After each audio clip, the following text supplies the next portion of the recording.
whitewashing mass murder, which is the whole point of suppressing the truth about October 7th. Oh, and I guess you are the bearer of truth? A Hamas apologist, you will tell viewers around the world about truth? Can you stop talking now? I didn't interrupt you. After Yaniv Kubovich published his scoop, I sent him a text message asking, so Roger Waters was right.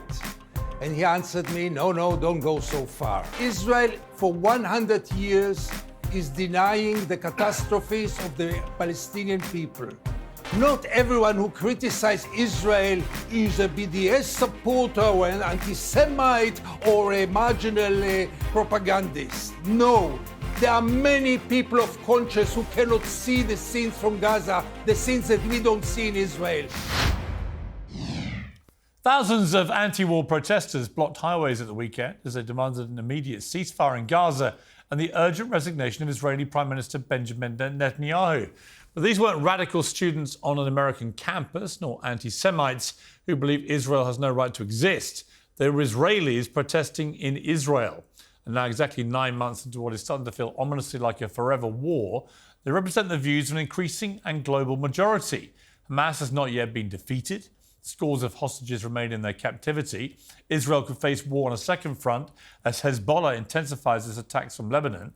So when will enough be enough? To debate this, I'm joined by Jonathan Conricus. He's a former IDF lieutenant colonel and international spokesman. Rabbi Yishai Fleisher, a former advisor to Itamar Ben-Gvir. The Israeli journalist and author Gideon Levy. And by Grey Zone reporter Aaron Maté. Well, welcome to all of you.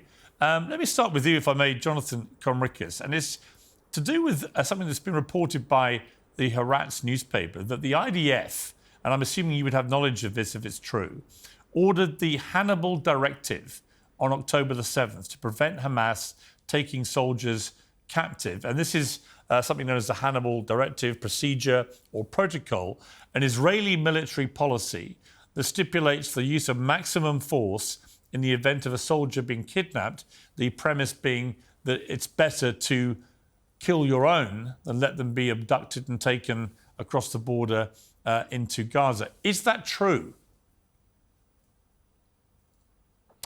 Yes, hi, Piers. That report was written by the military correspondent of Haaretz, Yaniv Kubovich, and cited mostly by BDS supporters and Hamas supporters and others who have a very vested interest in minimizing the damage done and documented, the carnage done by Hamas murderers on October the 7th, and trying to put the blame of the 1,200 victims in Israel on the IDF, perversely, and not on Hamas. And the bigger picture here is that it may have happened. I have heard reports about it, and I think that in general, reports written by Yaniv Kubovich are credible. He's a serious journalist, and I take it with a lot of respect, and it needs to be looked into.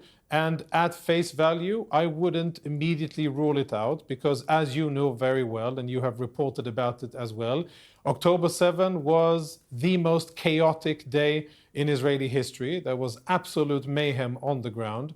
Israeli defense forces were scrambling to get down south to stem the tide of Hamas death squads and Palestinian civilians who were flowing into Israel to murder, to burn, to rape, to execute, to torch buildings, and to abduct Israelis. And it makes sense that someone at military headquarters would have made such, or would have given such an order. And I know that now the IDF is on the coming Thursday, and probably after that as well, we're finally going to see the first official and publicly available after-action reviews of the IDF into the events, the horrible events of October the 7th, the massacre and the killing of Israeli civilians and the abduction of Israeli civilians. And I think we will have to wait until then to understand and to have a better picture. But very much happened on that day. It was, I think, the most challenging military situation Israel has ever faced. And I think that extreme measures were taken because there were extreme circumstances. OK, but to be clear, are you familiar with the Hannibal Directive then? Is this something everyone is aware of in the IDF? I am. And what is your understanding of what it actually means? Yeah, so Israel, I mean, the fact that now, sadly, on the 7th of October, 252 Israelis and foreigners were abducted by Hamas into Gaza is sadly not the first time that any of our enemies try to abduct Israeli soldiers or civilians. This is something that Palestinian and other Iran-affiliated terrorist organizations have been doing for tens of years. And the protocol or this order is something that used to be in place in the IDF, which was designed to prevent such a catastrophe from happening, that an Israeli soldier or civilian is taken by terrorists into enemy territory. And the order isn't, as you said, to use maximum force. It is to use force that even may endanger the Israelis who are being abducted. It is not about killing Israelis. It's not about deliberately doing that. It's about using force that may even endanger Israeli civilians. And at this stage, I don't have confirmed reports from the IDF that say that this is actually what happened on the ground. But based on the reporting of Yaniv Kubovich, I think that's a trustworthy source, and it makes sense that that may have happened. I mean, the reason I think it's so significant is that many people have been challenging the number of those who died that day and were wounded, challenging the pretext that they were all killed or wounded by Hamas, and that actually as a number, and no one's put an exact number to this, but a number of people on the Israeli side who died that day and were wounded were actually killed or wounded by Israeli fire. And so the significance of this development about the Hannibal Directive, and it seems from what you're saying that you think it's highly likely it was deployed, is that it may be a number of Israelis were killed that way. Yeah, you know, Piers, it may be true, and it may have been in the chaotic situation on October the 7th when Palestinian death squads were roaming around southern Israel as they were finished raping and burning and pillaging, and as Palestinians were coming in. It may have happened that that order was given, but let's not go astray from what really happened on that day. The overwhelming, vast majority of Israelis, civilian and military, were executed in cold blood by Hamas murderers. And no BDS journalists and no self-appointed Israel experts or self-hating Jews that we might hear from afterwards will ever be able to convince anybody that this wasn't Hamas's doing and that a substantial amount of Israelis were killed by friendly fire and not by Hamas death squads. There is overwhelming evidence, visual evidence to the fact that this is Hamas's doing. I understand. I'm going to go to Aaron Maté next, but just to be clear, Jonathan, I mean, the clear reality of what you've said is that if this directive was given, it must be very difficult to work out exactly how many people were killed and wounded by Israeli forces or Hamas. I mean, how do you know if a directive is given to open fire without constraints in order to prevent abduction? How do you know?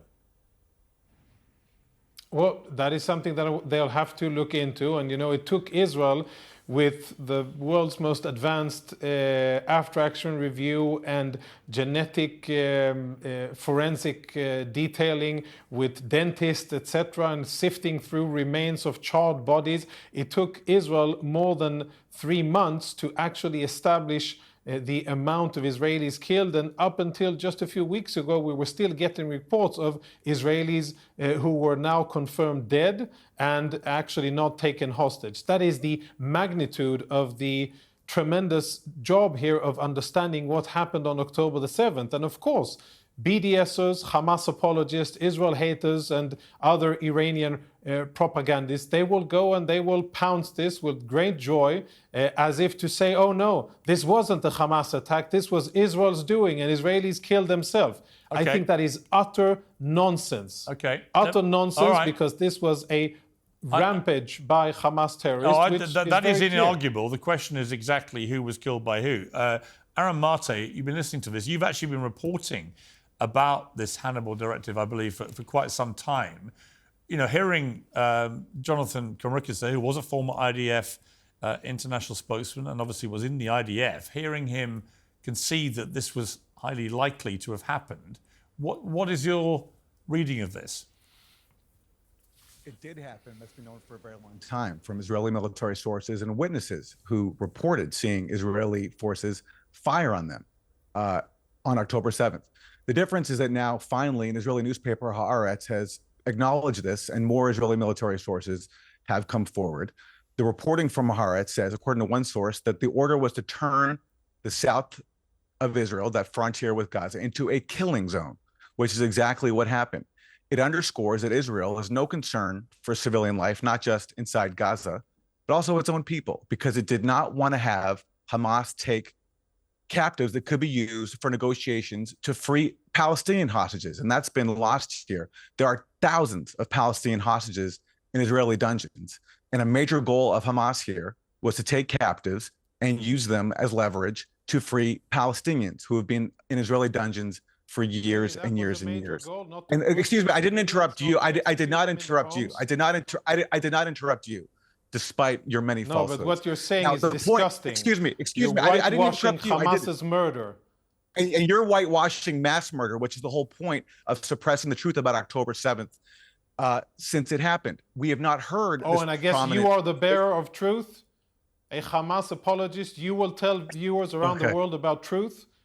A propagandist for Hamas, someone who spreads falsehoods and lies about Hamas and apologizes for them and tries to whitewash. Can you stop talking now? I didn't interrupt you. You're a propagandist for the Israeli military, which is a mass murdering entity. And the whole point of this October 7th propaganda and burying the truth that Israel killed its own people was to manufacture support. Have you ever been in Israel, Aaron? Yes, have you ever been in Israel? Lately, have you seen it? Yes, I've lived in Israel. Yes, I've lived in Israel. Have you been in the kibbutzim after October the 7th, Aaron? Have you been here? Have you seen the families? Have you met them? Can you stop deflecting? Have you met the survivors? Have you met the hostage survivors? Can you stop deflecting, interrupting? No, because I understand why you want to change the subject. As if you have any authority on the matter.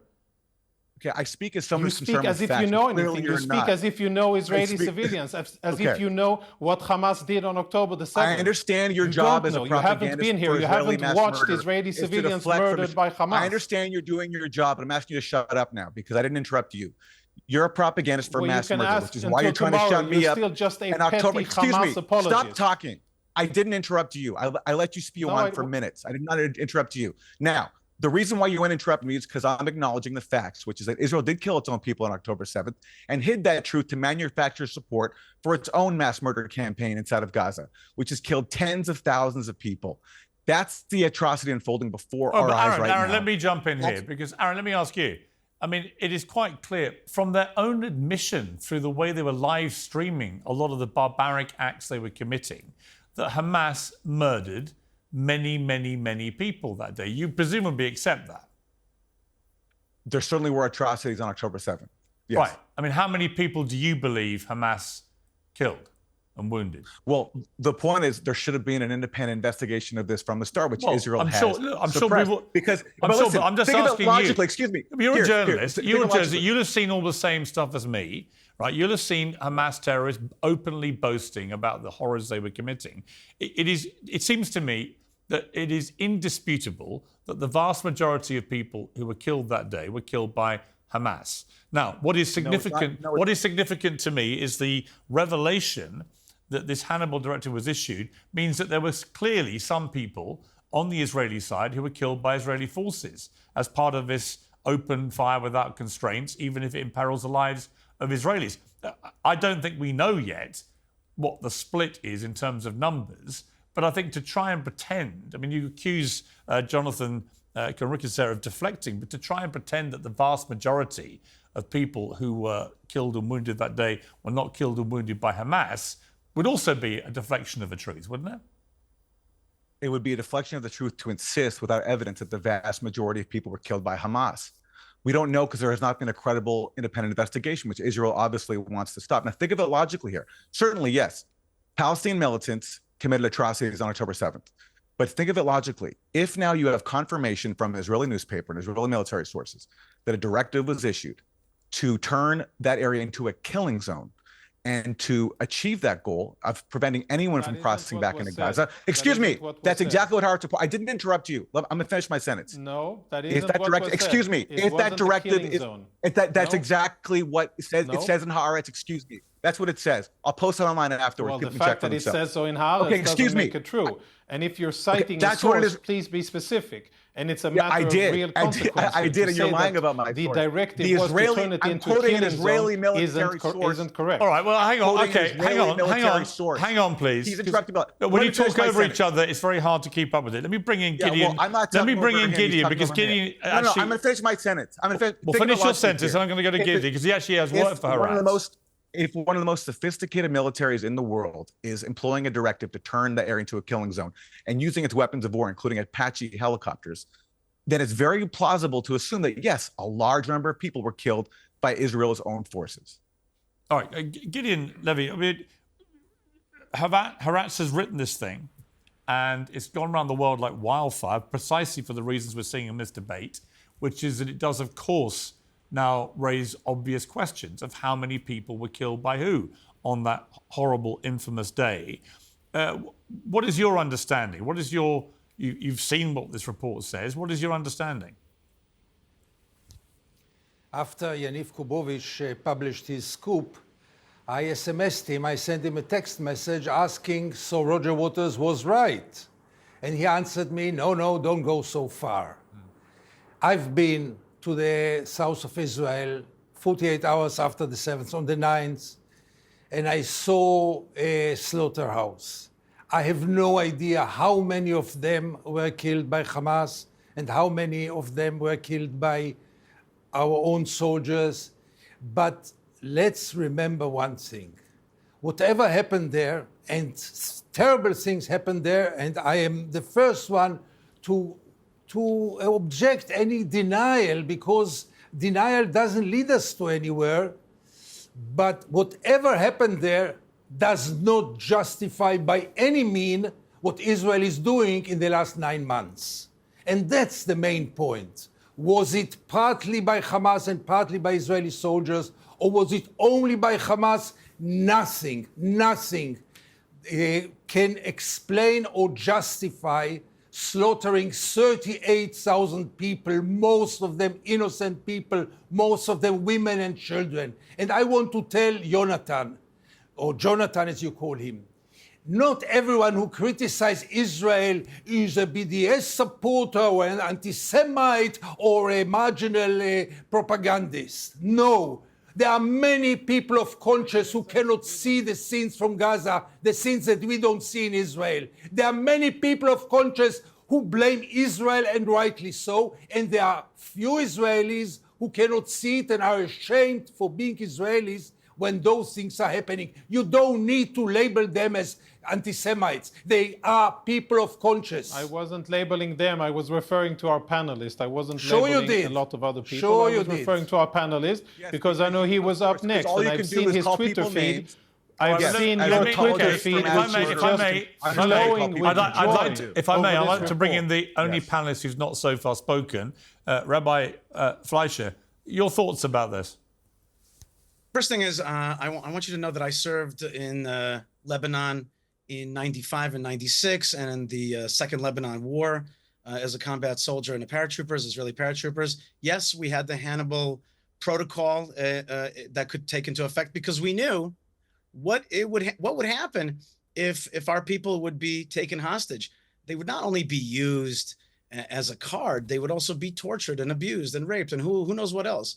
And we just know the incredible pain that would be inflicted on our people. And so our military has a protocol to stop that at all costs. It's one of the worst things that we can allow to happen is the taking of Israeli hostages. That's what's exactly what has happened. In fact, the Israeli army didn't do a good enough job at getting the bad guys on October the 7th. Had they done a better job and smashed the bad guys and really done a better job at smashing them before they ever came, we'd be in much better shape. So, we have continued to fight this war to rescue our hostages, to bring liberty and freedom to this region.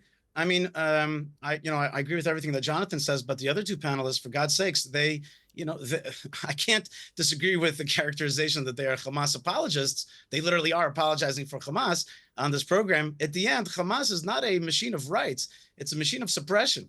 And Hezbollah is a machine of suppression. And Iran is a machine of suppression. Our job is to liberate the people of Gaza from the yoke of Hamas, Rabbi Fleischer, and one to of the liberate problems, this region from the jihad. Rabbi, one of the problems, Rabbi Fleischer, is that Israel continues to refuse to let independent international journalists anywhere near Gaza.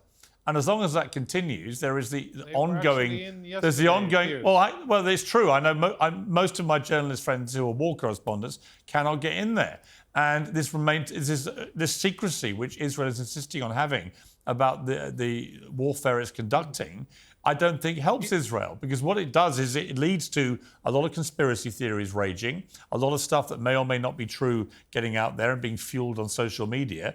But, I've, for 9 months or so, been having debates where a lot of people on the Palestinian side have said to me that on that day, October, on that infamous day, that many Israelis were killed actually by Israeli forces. And I have to say, I was very surprised when I read this report to see that actually there was a genuine directive issued by Israeli forces to do what appears to have happened. Now, I don't think that diminishes the horrors of what Hamas perpetrated, but it certainly lends succor to those on the pro-Palestinian side who try to bring some balance to this, that look, unless you let journalists in to do their jobs, then when a report like this comes out, and journalists like Aaron and others have been reporting this for a long time, but had it denied, it is going to lend support to people who think the Israelis have something to hide. And so my question for you, Rabbi Fleischer, would be, why doesn't Israel let the journalists in? Let them go and do their jobs. Piers, Holocaust denial is a famous form of anti-Semitism. And But that's right not my now question. we have... That's not No, my no, question. hold on. I'll get to it. I've not heard anyone denying the Holocaust on this conversation. Well, I'm saying that there is a type of action out there, a type of anti-Semitism that is classic, that comes in the form of denial of atrocities, and we're having the same thing right now. Now, you want reporters to go in. It's a war zone. It's a war zone. Reporters slow down the fighting, and we're trying to fight back. There are reporters who go into every war zone in the world. I don't think it's down to Israel to decide whether it's dangerous or not for war correspondents. I think Jonathan is probably more, he's the person to go to with regard to... Well, okay, but let me ask Jonathan. I mean, this is the problem, I know top journalists who are incredibly frustrated. You're absolutely right. Jonathan, just 1 second. Look at the two journalists that we have. They use this, they're so-called journalists. They use this in order to deny the whole October 7th. They deny the whole cause and effect. Well, actually, to be fair, I'm sorry. They turn the whole thing upside down. I haven't heard either of them deny. Yes, it's so clear. I haven't heard either of them deny that Hamas committed atrocities that day. They want to turn it on its head. They want to make Israel the bad guy. They want to blame the victim. Well, then if Israel... Okay, but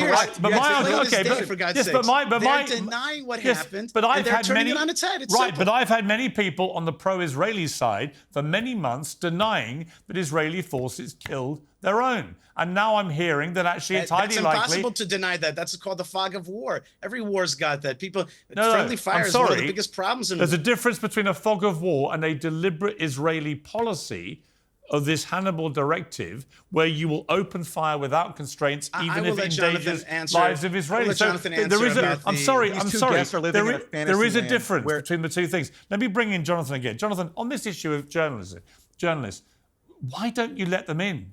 I mean, surely it would be now in Israel's interest to make this more open. Piers, you're right, and I agree with you. And I've said this to the IDF behind closed doors. I've said, allow international journalists in. The coverage coming out of Gaza is challenging and negative anyhow. And I think that it would be better, and I thought months ago, and I agree with you, that it would be better to have them inside. Let him finish, Aaron. You didn't like him interrupting you. Let him finish. It would be better to have international journalists inside. And actually, one of the issues with media coverage in Gaza is that it relies on Palestinian stringers who are all either controlled by Hamas or at least intimidated by Hamas. And there should be international... That's what you get. That's what you get. That's what Israel gets. That's what you get when there's a Hamas rule. I have to say, as a journalist, that Israel has brought that on itself because if you only allow And I people agree with you, inside Piers. Palestine to report on this, then you're going to get clearly probably not the most impartial coverage by definition. So the best way I Israel agree can with make you, it more Piers. partial I agree. coverage is to let the journalists in. Let me bring in Aaron again. I agree with you, Piers. Let me bring in Aaron again. I mean, Aaron. I agree, Piers. Okay, well, that's good. We should reach points of agreement on some of these things. Aaron Maté, do you see at the end of this, and look, I just hope and pray this ends soon, but there seems to be no end in sight. But given that there's increasing protests now from within Israel trying to bring this to an end, what happens after this war? And let's put aside for a moment the second front of Hezbollah and what may be happening there. Let's focus entirely on what happens in Gaza after this. Do you think there can be any role for anybody left from Hamas to govern or part govern Gaza going forward? That's not up to me. That's up No, to but the what's your people of opinion? Gaza. Well, that's not up to me. I'm not saying it's up to you. It's up to the people of Gaza. It's obviously not And up the to you, but what is your opinion? Let me finish my sentence. The point is, the people of Gaza have been denied their right to life, not just since October 7th, but for decades now. Living under the By longest Hamas. running military occupation in the world that has denied Palestinians their basic rights. I understand that. I understand that. So it's up to them to decide, and they have the right to live in freedom. That's the fundamental problem here. Your previous guest spoke about how we want to bring freedom and liberty to Gaza. No, Israel doesn't. Israel is imposing the longest running military occupation in the world. And to enforce that now, it's destroying Gaza. But why are you prepared? Okay, but why are you prepared, Aaron? Aaron, let me ask you. It's not up to me why to decide. are you? But you say it's not up to you to comment on Hamas, but you're very happy to comment on Israel's government. And there's an inconsistency there. If you're prepared to speak on behalf of Israel and criticize the Israeli government, why are you not prepared to criticize Hamas, who are the governing party over in Gaza?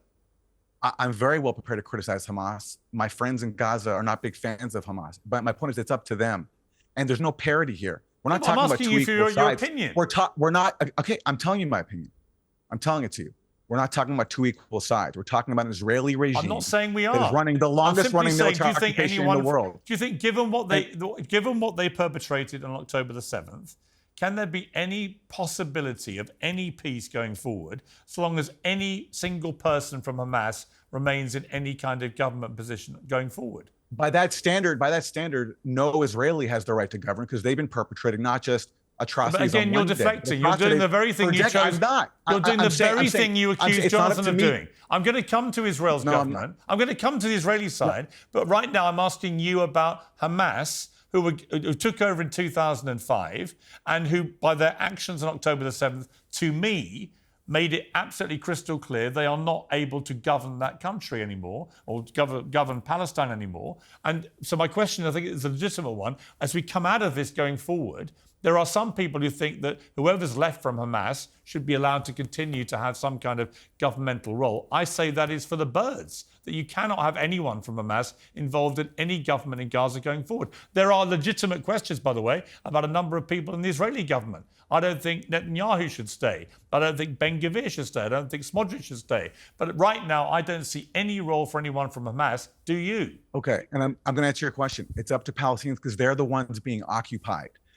Could I say that Joe Biden has no right to govern because he's fueling? You have a right to say that. Of course you do. Well, it's not up to me. It's up to You're his very voters, judgmental of Israel's government, but you won't be judgmental. Yes, because they're a military occupier that have been Right. depriving freedom of Palestinians for decades Please now. tell us more And now, let me about you let me not say one more being thing. Hamas Let me say one more thing. propagandist. It's like an let me say one more Iranian thing. puppet is okay. Let me say one more but thing. the Let me say one more Israeli thing. regime Don't talk is not over okay. each other, please. It doesn't help. There was some negative talk of Palestinian journalists in Gaza before. I want to correct that. These are the bravest journalists in the world, and that's why they've been slaughtered by the dozens by Israel. These people are putting their lives on the line to bring people the truth of what's happening to their people. They deserve to be praised. I don't disagree. not By the smeared. way, just to be clear, I don't disagree with you, but I think it's absolutely obvious that there's human nature would dictate that if the only people reporting or allowed to report by Israel are people on the ground who are Palestinian, it is more likely than not, isn't it, that they are not all going to be completely impartial. And that's my main argument Yes, about getting victims my of main mass argument murder of letting are Israel. gonna, yes, correct. No, I understand, Piers, but I'm victims just saying of mass murder. Yeah, I understand. And siege are gonna I have a understand bias, whatever the correct. reasons, they are Yes. unlikely to be overly impartial as a group. Yes, and that's when your why, home is being that's destroyed, why, your people are being killed. And yes, by the way, it's hard I to be don't think many impartial. Israeli journalists would be impartial either. So I'm saying that international journalists who are neither Israeli or Palestinian should be allowed in so that they can offer genuinely impartial coverage. At the moment, they're not allowed Yes, in. and along with journalists, let's also stop blocking food, fuel, medicine, I do water not to Gaza, disagree with you. as has been the I explicit don't order disagree of with the you. Let me bring genocidal in. Israeli Let Let me government. bring in. Blocking it of Hang on. Hamas. Let me bring in Gideon Levy. You've been waiting patiently. What a I mean, Gideon. What a joke. How does this war end? There are two possibilities right now, and there is no third one. Either Gaza will continue to be controlled by Hamas, a weaker Hamas, maybe a more moderate one, I don't know, I'm not sure it's possible, or Gaza will turn into Somalia. There is no third option, unless Israel stays in Gaza forever. We have to realize that Israel totally failed in crushing Hamas. I could tell it from the first day because it was an impossible goal to achieve. And we are now 9 months later, and Hamas is the sovereign in Gaza, and we cannot do anything right now, and nobody will be able to do anything without the approval of Hamas. Do I like it? No, but that's a matter of fact. If Hamas will fall apart, we'll get a Somalia, and I'm not sure which one is better for the Palestinians, for the Israelis, or for the world. But Piers, let me just say one sentence about denial, because the rabbi from the settlement say that the deniers are anti-Semites. There are no bigger deniers than the Israelis. It's true. That's what I said. Just a second. Let me finish. Please. Go ahead. Israel, for 100 years, is denying the catastrophes of the Palestinian people. From the Nakba until what's going on now in Gaza, it's a long history of denying the suffer of the other people. What a chutzpah is it to come and complain about someone who denies what happens on the 7th of October when we never recognize the Nakba, the catastrophe, the nation catastrophe of the Palestinian people, the occupation, the apartheid, and now what's going on, the mass killing in Gaza. It's okay when Israel denies everything, because Israel is always the only victim. Israel is the only one who suffers, and dare you to think about anyone else who suffers around us. Okay, let me bring in. I want to bring in the Rabbi Fleisher here on a particular point, which there's been. Piers, but can I answer that, please? You can answer that, then I'll ask you a question. But answer that first. Thank you, sir. He challenged me directly, so I want to just answer that. He right at the end there, he said, "Can you think of any other people that have been, abused around here? Have you heard of the Kurds? Have you heard of the Copts? Have you heard of the Yazidis? You know what we have in common? We're all ethnic minorities. Happens to be that Israel and the Kurds are armed ethnic minorities around here. And therefore, when the majority and the jihadists come to try to destroy us, as they did in 48 and 56 and 67, 73, and all the terrorism since then we have pushed them back. We are an armed ethnic minority in this region trying to survive. We're a tiny little people. So yeah, we push back on the bad guys. And there are many examples of people around here who push back on the bad guys, some successfully, some less successfully. The Kurds, our Muslim allies, have successfully pushed back on the Iranian jihadists, the Turkish, the Iraqi, all the folks that hate them. And that's why we're allied. People like us, ethnic minorities in this region that are armed, survived because we're able to push back on the jihad. And the fact that you think that there's no other minorities that are like us is just laughable. We are a small people in a small land. All right, you and made we're the going point. to push back hard. You made the point. Let me ask you this question. Hang on, please. I've got a question for the. I have a question for the rabbi. Go ahead. I have a question, Thank you, sir. and it's this: Yes, sir. Why has there been a spike now in new settlements on the West Bank, including retroactively authorizing 3 outposts? How can that do anything but massively inflame the already extremely tense atmosphere around the West Bank? And how is this defensible?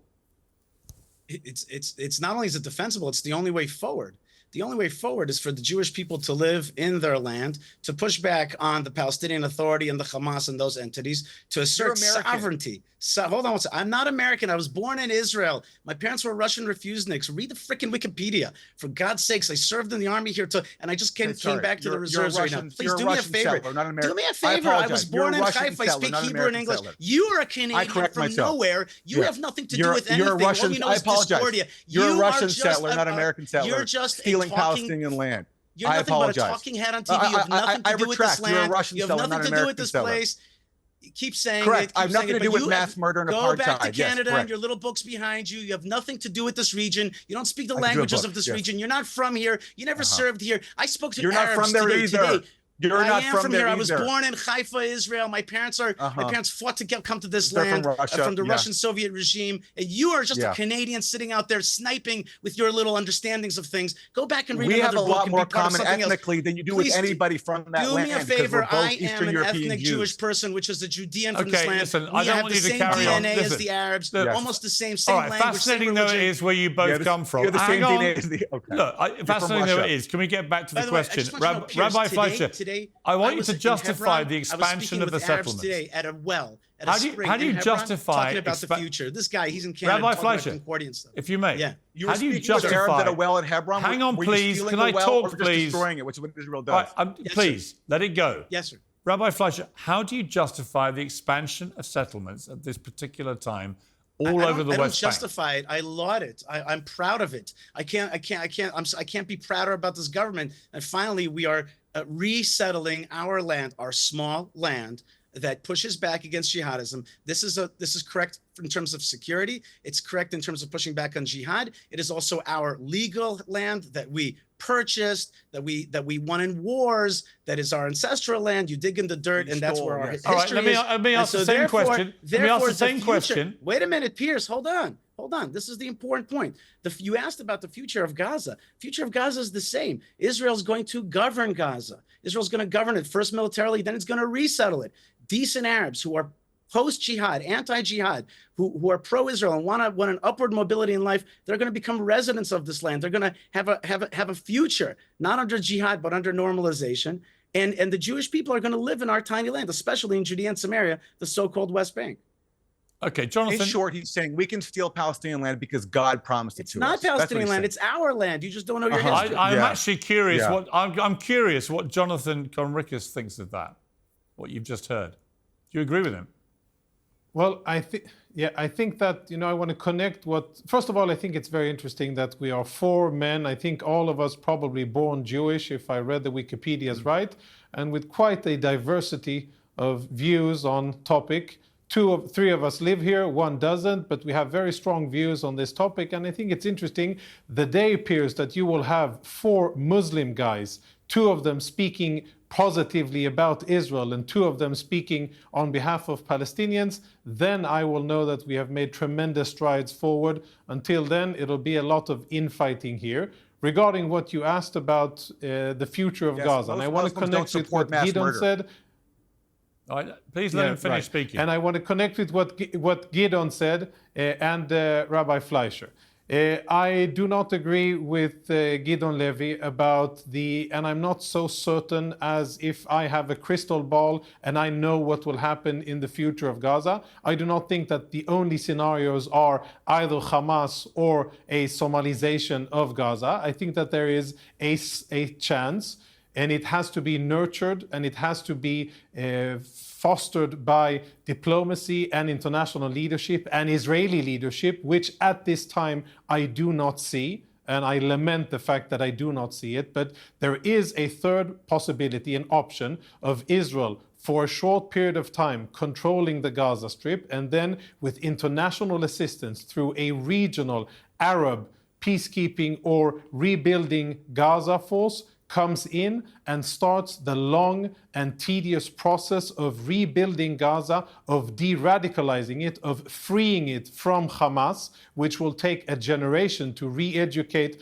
and re-establish something totally different in Gaza, with lots of hard work, with courage, with vision, with bravery from European leaders, American leaders, Arab leaders, and Israeli leaders. That is possible. I agree with Gideon that it is difficult and that the chances of things going even worse, Somalization, or perhaps even Hamas still oppressing 2-point-something million Palestinians in Gaza in a occupation and a reign of terror. That may happen. And if it does, that's an Israeli failure. And what that's happens, a global failure. And I really hope it doesn't happen. Okay, and what happens if there's a new front to this war from Hezbollah, who've launched more than 200 rockets and attack drones into northern Israel in response to the killing of one of its commanders? This is getting very tense, isn't it, Jonathan? What happens if there's a second front of war with Hezbollah now developing?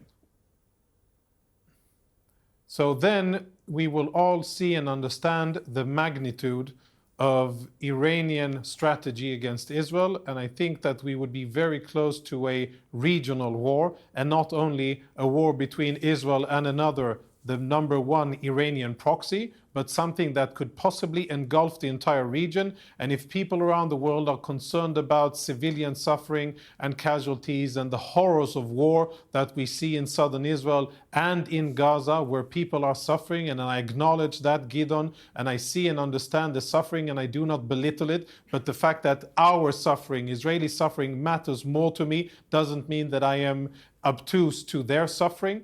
But at the end of the day, if war erupts between Israel and Iran's most powerful proxy organization, we're talking about decimation and destruction by an order of magnitude much more severe than what we have seen with Hamas and Gaza and Israel. They are 5 times more powerful than what Hamas is. They have many more rockets with longer range, bigger warheads with better precision, many more people operatives, and they have better equipment. They are better trained and deadlier and more fierce and brutal than what Hamas ever was. And as a consequence, there will be casualties in Israel, and as a consequence, there will be tremendous casualties in Lebanon. And we all know how the show goes. We know that the show goes with terrorists attacking Israel, and then Israel defending itself and inflicting damage on the terrorists and those who hide and support them. Casualties ensue, and then Israel gets criticized for defending itself. I can already write the script of Aaron's Twitter feed. I can write the script of our little miserable Twitter feed. Let me let Aaron Maté respond to that. Aaron Maté, your response. So many falsehoods there. Hezbollah exists because Israel invaded Lebanon. Please don't talk over each other. Yes, I can write your script too. Hezbollah exists because Israel invaded Lebanon in 1982, killed tens of thousands of people. It's a resistance force. Hezbollah has said that its goals are very limited. It wants Israel to agree to a ceasefire. Get your history straight from afar. You don't even know history because you don't know it. You don't live here. You never grew up here. You never were in a bomb shelter from a Hezbollah rocket. You're a good example of why it's Israelis that need to be re-educated and de-radicalized. Any Israeli who supports mass murder and apologizes for it. Sure, you don't even know the history that you read in Wikipedia. Get your numbers straight, Aaron. Israel invaded in 1982 and killed and that after then is when Hezbollah was formed. That's fact. Now, please, I'm going to finish this thought. If Israel wants genuine peace and security, it can agree to the entire international consensus, which everybody except for Israel and the U.S. supports. That's a contiguous Palestinian state, which for Palestinians is a major compromise. Only 22% of their historic homeland is what Palestinians, including Hamas, have previously accepted. A Palestinian state in the West Bank and Gaza. Israel, since its founding, has been trying to destroy and crush Palestinian national identity. That's why Israel has had all these wars, starting in 1948, when by the time Arab armies invaded, you had Israel already expelling more than half of the Palestinian refugees that were created then. And you can play that playbook over and over and over. That's why Hezbollah exists, is to resist Israeli aggression. Hezbollah has said that it will stop its strikes on Israel if Israel simply agrees to a ceasefire. Even Israeli generals are now saying that they want a ceasefire. The main obstacle now is Netanyahu and his extremist coalition, which for its own political survival, in complete disregard for Palestinian civilian life, as they've made clear, and also their own captives. They're the ones wanting to continue this war because they're bent on surviving politically and also leaving Gaza in ruins, because their ultimate goal is, as these two radical extremist settler apologists have made clear, they want to control Gaza because they do not see Palestinians as equal human beings And that is the fundamental problem. All right, here. let me ask. Let's de-radicalize Israeli apologists like these two, All and right. then we can have peace. Let's try and keep it non-ad hominem. It makes things so much more civilized. Let me bring in Gideon again. The hostage negotiations. They called me a Hamas apologist. I'm returning the favor. I think And it also, doesn't. they It also doesn't. invoked the You know Holocaust. what? It doesn't They actually. also invoked the You know Holocaust. I'm the something. son of a You know Holocaust something. survivor. It doesn't do Again and any again. of No you. broadcast. It doesn't do any of you Justify any that. Keep on favors. proving it by every Ad word you hominem say. attacks don't do anyone any favors. Let me bring in Gideon. Gideon, the hostage negotiations continue. Netanyahu has sent a team of negotiators to discuss the latest phase of these negotiations. Ultimately, there are still well over 100 Israeli hostages who are believed to be being still held by Hamas. There was a baby who was kidnapped. No one knows what's happened to that baby. Other young children were kidnapped. I mean, do you believe every one of those hostages should be released immediately? No doubt, but there is a price for it. It doesn't go like this. Look, I'm How not can an there be a advocate price neither for for hostages? Hamas. No. I'm curious. I'm genuinely curious. How can there be a price that's on the... interesting. How can you kidnap a baby I'll tell and you then how. say there's a price to release that baby? I'll tell you exactly. Israel holds thousands of Palestinians without trial. They are hostages. Any Why babies? does Israel keep them? Are there any babies? Why? Children. Israel killed enough babies. Let's not But get into Hamas this literally comparison, kidnapped please. a one-year-old Let's baby. not get into this comparison. Yes, But you said there's a price. I'm sorry, 17,000 hang on. children were You killed. said there's a price on the kidnapping But- of a one-year-old baby. How can that be? How can that be? That there is a price for the return of a kidnapped baby? You cannot put this resolution because there is also a price for a baby who remained alone in the world with all his parents, brothers and sisters and grandparents were killed in front of his eyes. What about his fate? He doesn't interest you? You think really that we are the only victims here? You really think that the world can take attention only for one baby who was kidnapped, which is a horrible scene, and not see 17,000 children slaughtered, I think there are. killed, No, I didn't say that. I think there are victims on both sides, but I am going to pick you But up on that's what you the said. way- When I No, hear but someone there's like no you, Gideon, proportion. when you say that in Yes. response to me saying a one-year-old baby was kidnapped has not been returned, you say there's a price to be paid. That fills me with horror. And I'm horrified by a lot of what's happening to Palestinian children. Horrified. Yes. But there should be no Yes. price Yes. on a kidnapped baby. Pierce, this baby shouldn't have been kidnapped, and it's barbaric to kidnap him. They should have left him with his parents back, even if they went to a liberation operation or whatever they want to call it. They should have not touched this baby, and it's horrible. Don't get me there because there are no doubts about it. We are all human beings. But you ask about the hostages, not about one baby. And the hostages are the asset that the Palestinians have now. Like Israel, for example, is keeping, maintaining, robbering hundreds of bodies, if not thousands of bodies, claiming officially that this is for negotiations. So bodies are okay for negotiations, for bargaining, and hostages are not okay for bargaining. I wish everyone will be released. The Palestinian hostages and the Israeli hostages. Okay, let me bring in- deserve freedom. Okay, let me bring in Rabbi Fleisher. We'll have to wrap it up after this. Rabbi Fleisher, I don't see how Netanyahu completes his mission. I do not think Hamas is going to be completely eradicated. What I do think is in the process of trying to achieve that goal, many, many more innocent Palestinians and some Hamas are going to get killed. But ultimately, Hamas will still exist at the end of this in some form.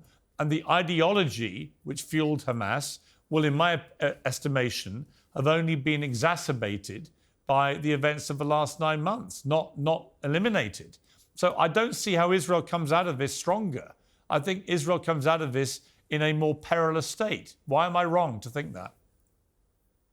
Well, you may not be wrong. You may be right that we come out a little bit weaker here because we have allowed our enemies to build up a military infrastructure in Gaza and in South Lebanon, and then to attack us through a very thought out plan. And they had a field day on October the 7th, and they had a field day on American campus. They've prepared for a long time. I also have my criticism of Prime Minister Netanyahu and the previous governments that they've allowed this terrorism and jihadism to flourish underneath our noses, and not only just the physical preparation for war, but the preparation for mental jihadism, right? The idea of jihadism. And that's, by the way, one of the things that my co-panelists on the, whatever you want to call it, the other side, always seem to fudge. The thing that they seem to hide is that the jihadists do not claim in Arabic and in their own lingo that this is a liberation movement for equal rights or to get out of occupation or apartheid. They never say any of that stuff. What they say is, we got to destroy Israel. And our boss, Iran, wants us to destroy Israel. In the meantime, they've taken places like Lebanon, destroyed it. It used to be a beautiful place. They've taken a place like Gaza, destroyed it, because the jihad is a self-destructive phenomenon as well.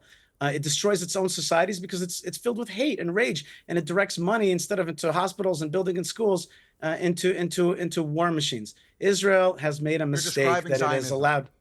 Israel has made a mistake. Yeah, okay. No, I'm not. Israel is a light in this region. Israel is a light of progress and liberty, a mass murdering light, and values. And okay, that's your skewed view. What can I do? Okay, I'm going to have to leave it there. I'll finish up. I'll finish up.